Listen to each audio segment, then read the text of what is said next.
सन सनकादि ऋषि कहने लगे, देखो नारद जी, दक्षिण प्रदेश में एक नगर है जिसका नाम है उत्तम नगर। कौन सा नगर है?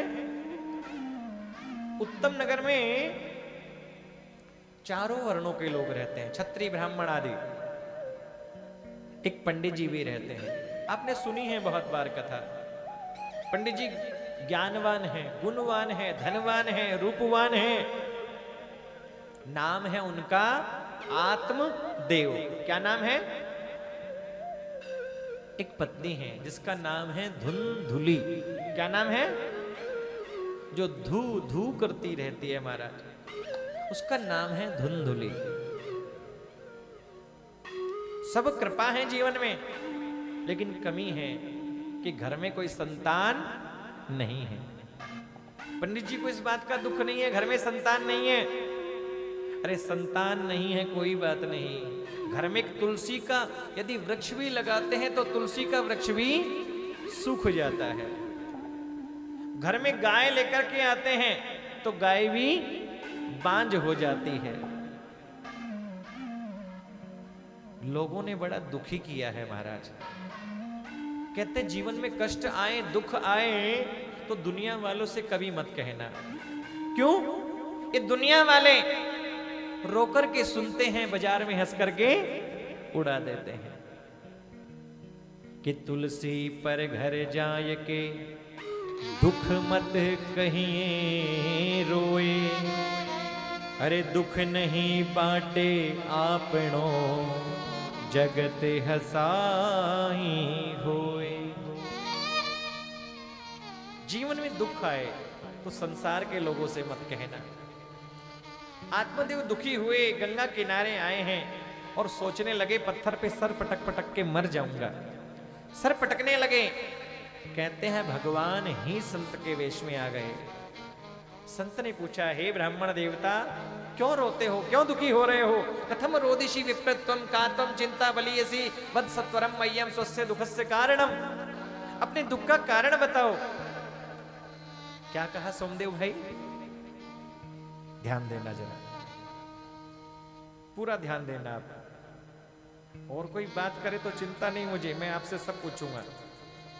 हाँ, हनुमान है हनुमान। और हनुमान कौन? कि रामचरित सुनबे को रसिया, सुनबे को राम लखन सीता मन बसिया। आपको सब याद होना चाहिए।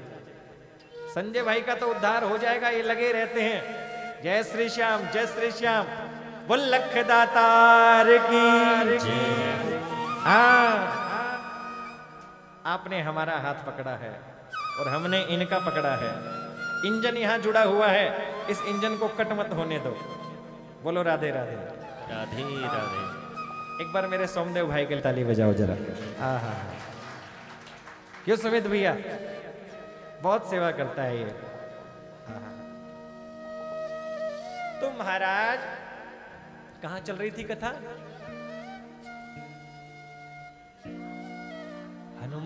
हनुमान जी, हनुमान जी की कथा नहीं थी। हाँ, आत्मदेव की। बोले हनुमान जी की कथा चल रही थी। नहीं, आत्मदेव जी।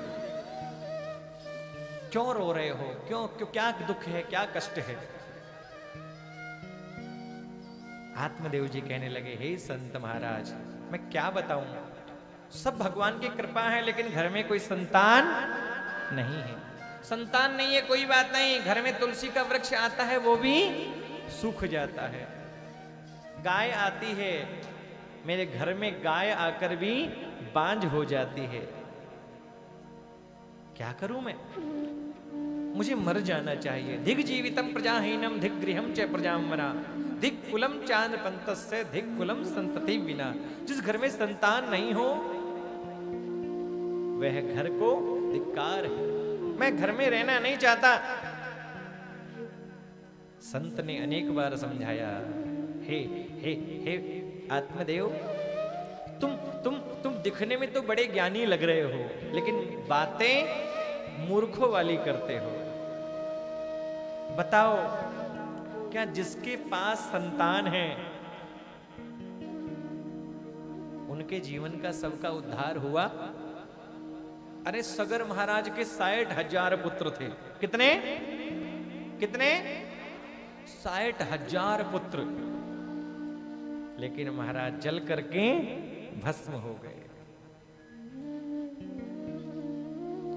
अंग, ध्रुव के पुत्र हुए अंग, अंग के पुत्र हुए वेन, वेन ऐसा दुष्ट हुआ महाराज सब बर्बाद कर दिया। उग्रसेन महाराज बड़े धर्मात्मा राजा थे, मथुरा के राजा हैं उग्रसेन, लेकिन पुत्र हुआ कौन? कंस। सब गड़बड़ कर दिया। जरूरी नहीं है ब्राह्मण, यदि संतान होगी, पुत्र होगा तो तुम्हारा उद्धार होगा। आत्मदेव जी रोने लगे, हे महाराज कुछ भी करो, आप मुझे एक पुत्र का वरदान दे दीजिए। ब्राह्मण देवता के मस्तिष्क को देख करके संत कहने लगे, हे ब्राह्मण देवता, तुम तो इस जन्म की बात करते हो। अरे इस जन्म तो क्या, 7 जन्मों तक आपके भाग्य में पुत्र का सुख नहीं है, नहीं है, नहीं है। 7 जन्मावधि तैव पुत्रो नैव च, नैव च। एक जन्म नहीं, 7 जन्मों तक आपके भाग्य में पुत्र का सुख नहीं है।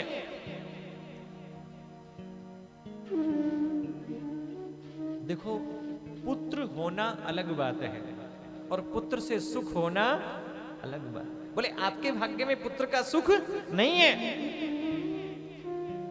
आत्मदेव चरणों में गिर गए, हे महाराज यदि आपने आशीर्वाद नहीं दिया, मैंने सुना है यदि संत कृपा कर दें तो भाग्य के लिखे को ही बदल सकते हैं।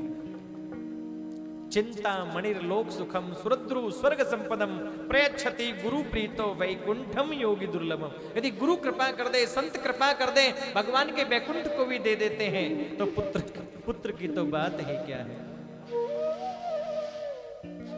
संत ने अनेक बार समझाया, लेकिन आत्मदेव को समझ में नहीं आया।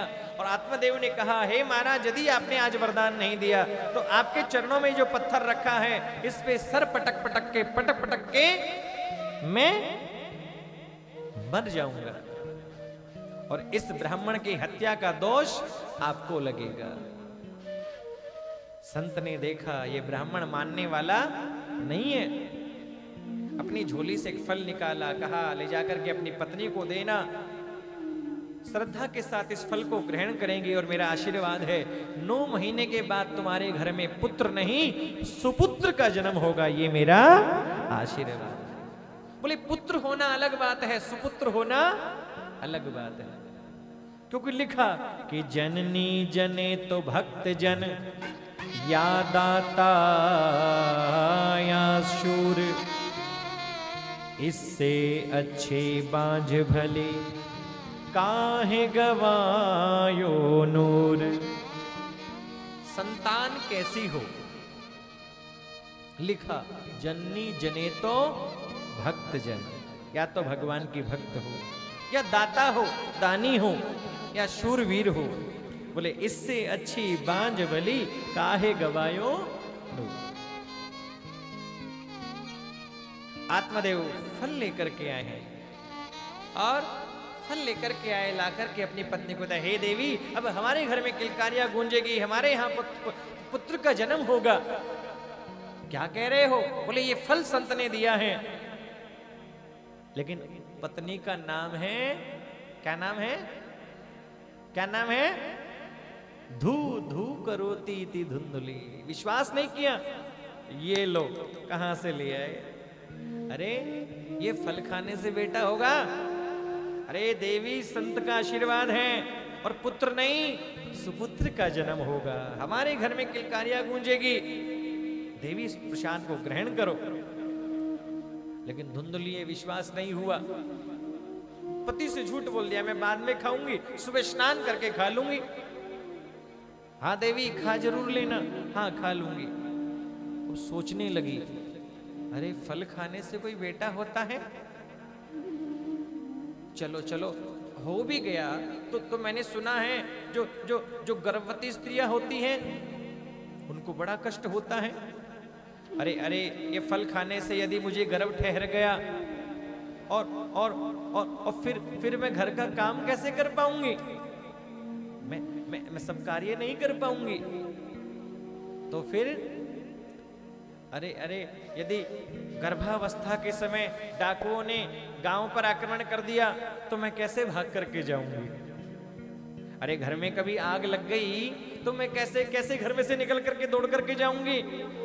उल्टी उल्टी बातें सोचने लगी।